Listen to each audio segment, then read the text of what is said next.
shoppers, how are you this morning?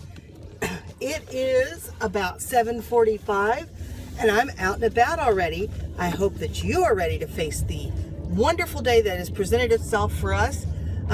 Here in the Midwest, we're going to have fantastic weather. It's supposed to be about 71 degrees. I am currently on my way to Home Depot to buy some big fat bubble wrap to ship out a couple of items that I need to get going this morning. I was able to prepare everything else yesterday for shipping. I just need some more bubble wrap so I can finish up these last couple of things. And then I thought we would maybe talk today about a couple of different topics, but the one I want to talk to you about right now is that this business is not solely about making money, and that should not be your motivation. I was in a corporate position that I made a fair amount of money, and I did not enjoy my work. I enjoyed the people. I really liked the people, but I didn't enjoy the job, the corporate beast, the politics of it, if you will. Very stressful. I did not sleep well. I was just unhappy. I really was unhappy. And I had to give that position up a couple of years ago for some medical reasons. And long story short, I started to think about taking my hobby, my eBay selling hobby, and turning it into more income. I have not replaced my income from that position, but I learned along the way that I didn't need to, that I could learn to live with less. I was so miserable at that time that I was trying to find happiness in material things. And it doesn't work. It just doesn't work. And you end up finding that you're miserable and cluttered.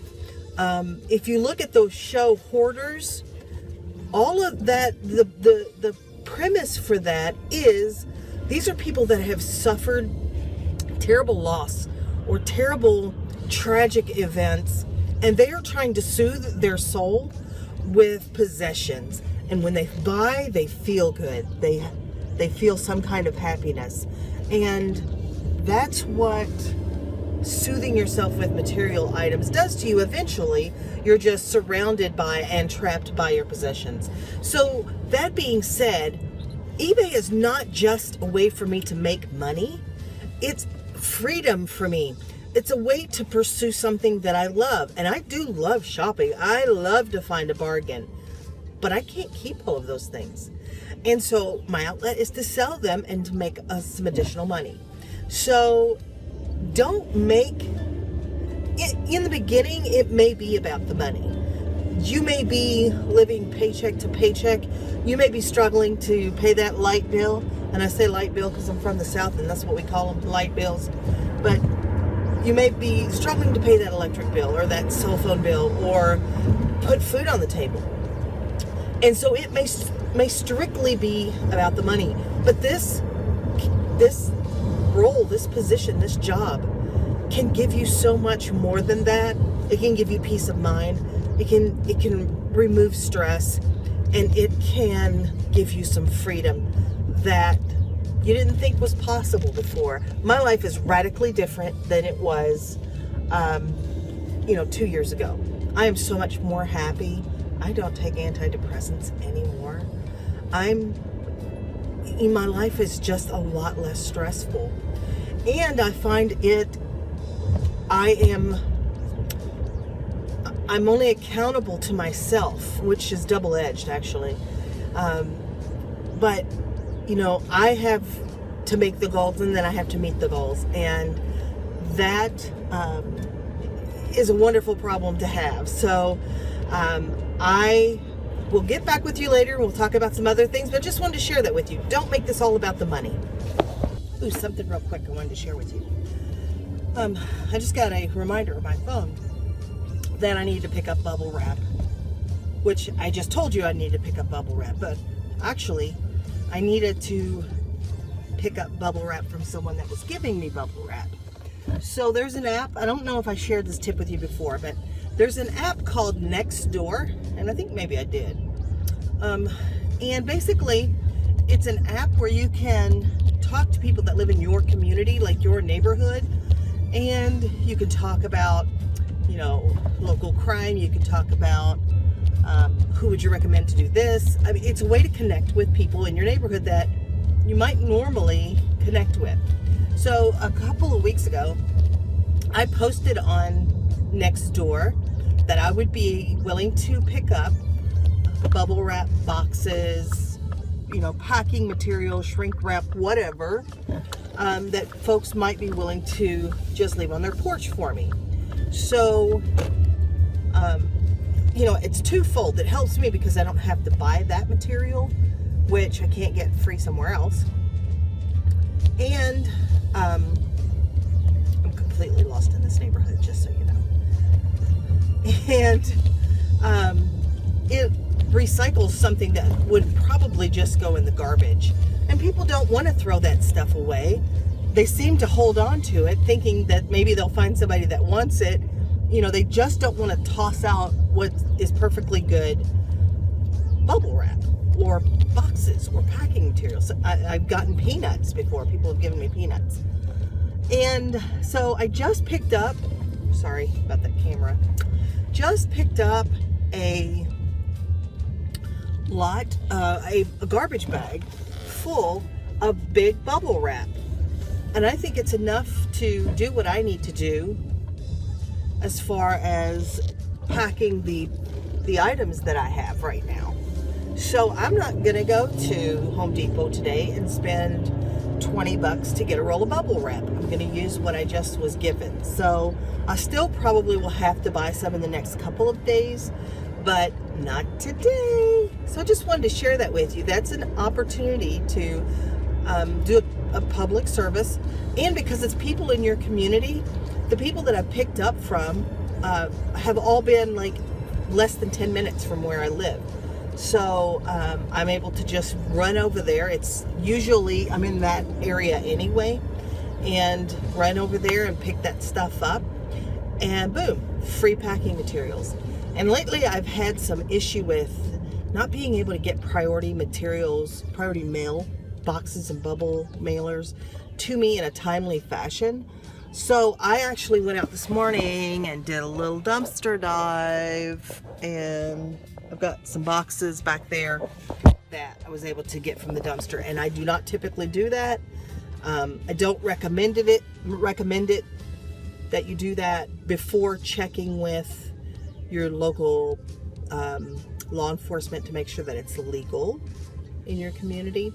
But you can get some bubble wrap and boxes and things like that from dumpsters. You can sometimes find items for resale, but again, I don't spend my time doing that. I just happened to be driving behind the shopping center this morning and got a few things. So I will be back with you guys later. Here's a conundrum for you, and this happens in real life, and it's happened to me today. So an item gets accidentally listed twice, a duplicate listing. Typically, eBay's system will catch that, and it will tell you, hey, you've already got this item listed, and listing duplicate items like this is against eBay policy. In other words, if you have two of the same item, exactly the same item, same condition, you shouldn't make two listings for that. You should make one listing with a quantity of two, and then put the duration as good until canceled. And it will keep up with the inventory for you, and it'll also boost the search results as those items sell off. So, you know, you can do 2, you can do 50, however many you have. But occasionally an item will get relisted, or a sold item will be relisted, and I don't know how eBay system manages that, or a duplicate listing will occur. That canceling that sale because you're out of stock will cause a defect, and several of those defects will cause you to fall in below standard status, and it will just kill your business until you can get your business back up. I'm in this situation right now. I've got an item that I just searched the unit. I don't have it. I must have sold it already. And I'm going to have to contact this customer and let them know I don't have the item. This is a method that I use to avoid the defect. Because the defect, I've got a goal of reaching top-rated seller status, and I can't do that with defects. So a method that you can employ to avoid the defect is something like this. I will contact the seller and let them know the situation. That this was a duplicate listing, the item is no longer available, but if they are interested in anything else in my store, I will let them have it at 50% off, and I'll apply what they've already paid to that listing. Or they can cancel the sale. Sometimes a seller will say, I'll just go ahead and just cancel it. And because of that, I now have in writing that the seller or the buyer wants to cancel a sale, no defect. So I go in to cancel the sale. I put the reason as buyer wishes to cancel or something wrong with the address. That's one option. And then I can cancel the sale without the defect and refund the money.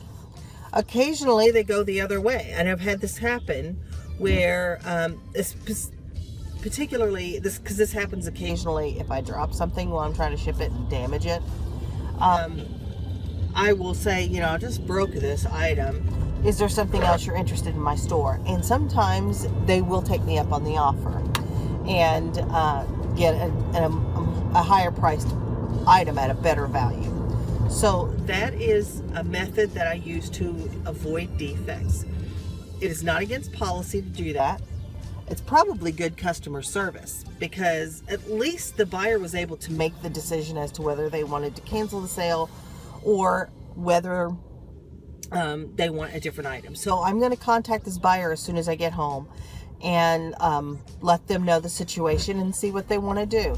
It may be that I don't have anything that they're interested in because of the specificity, what's a tough one, of the particular item that they bought. But then again, they might. So let's see what happens. Hey guys, it's Sarah, and I thought what I would do is talk about eBay Bucks, because a lot of you probably don't even know that eBay Bucks exist. So what I thought I could show you today is how to enroll in eBay Bucks and exactly what this is. eBay Bucks is basically a rewards program, like a cashback program through eBay for the purchases that you make. And if you're an eBay seller, you may also be an eBay buyer, or you may only be an eBay buyer. But eBay will give you a portion of your purchase back. And it's a small percentage, but hey, I buy on eBay all the time anyway, so why not get the rewards? And this is just something that I just enrolled in. I've sort of heard about it before, but I never really got into how to use it or enroll in it or any of that. So what I did this morning was Googled eBay Bucks, as you can see here on your screen.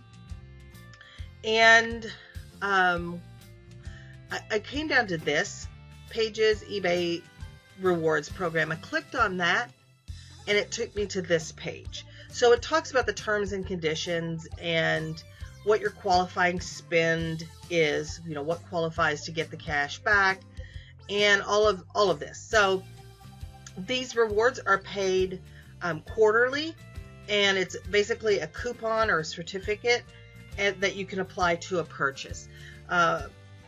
I think they roll over if you do not use them, but if you get suspended on eBay, they will take away your rewards. So make sure that you read the terms and conditions. Just scan over them at least. So to enroll, you just click on this link here, enroll in the eBay Bucks program, and it will take you to this page right here. Now, I want you to pay attention because this is a really, really difficult process to get you enrolled in eBay Bucks. Basically, you click this button right here. That's it.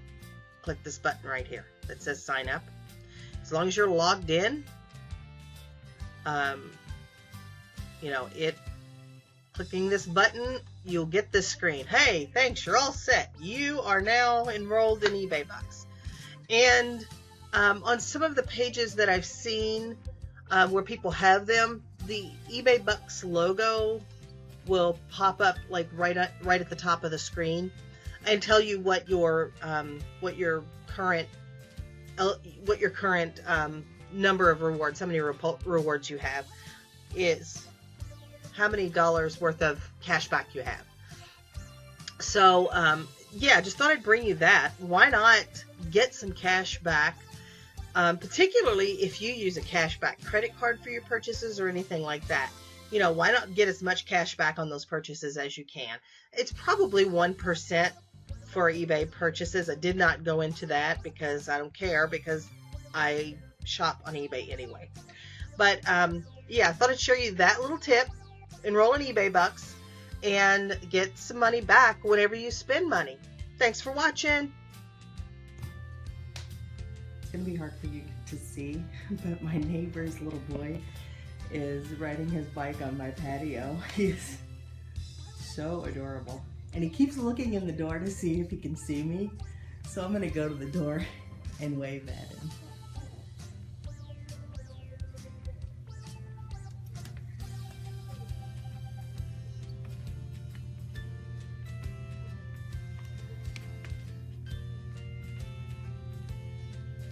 Let's see if we can get it. We'll take a look.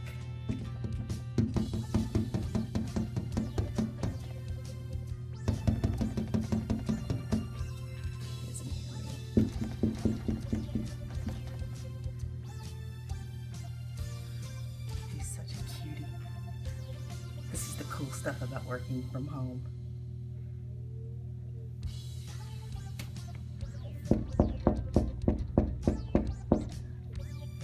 Isn't he playing in his own little world?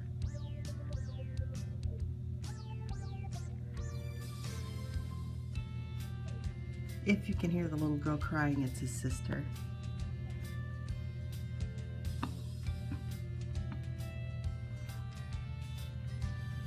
Just playing, not a care in the world.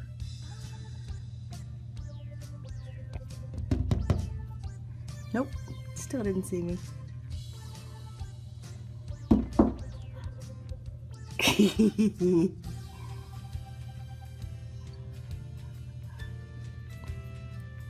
must think I'm a big meanie. Yep, he's hiding now. Cute. Okay guys, it's the end of the day here, and okay, it's not actually that late in the day, but I am going to meet somebody for late lunch, early dinner. So just wanted to wrap everything up. I did get an email back from the customer that that bought the duplicate listing, and he did ask that I cancel the sale. So I will be doing that and refunding his money. And then a few episodes back, I showed you a Bose Music Center that I bought for $8.99 at one of the thrift stores, and I wasn't sure if I was going to order a cord for it and test it, or if I was going to sell it just, as is, untested. And I did sell it as is, untested. It sold today for $34.99 plus shipping for a total of $48.49. So, that was a pretty good return on that investment, and I really didn't have to wait around for the cord to come and test it. Yes, I left money on the table by doing that, but I'm okay with those fast flips like that. So that's about all that I have for you today. Please like, share, subscribe. Once I get to 100 subscribers, I would like to have a drawing for some for some supplies or something like that. Haven't really decided, maybe a little get started package. And so, you know, tell your friends. And otherwise, the dream doesn't work unless you do. So keep working and keep dreaming.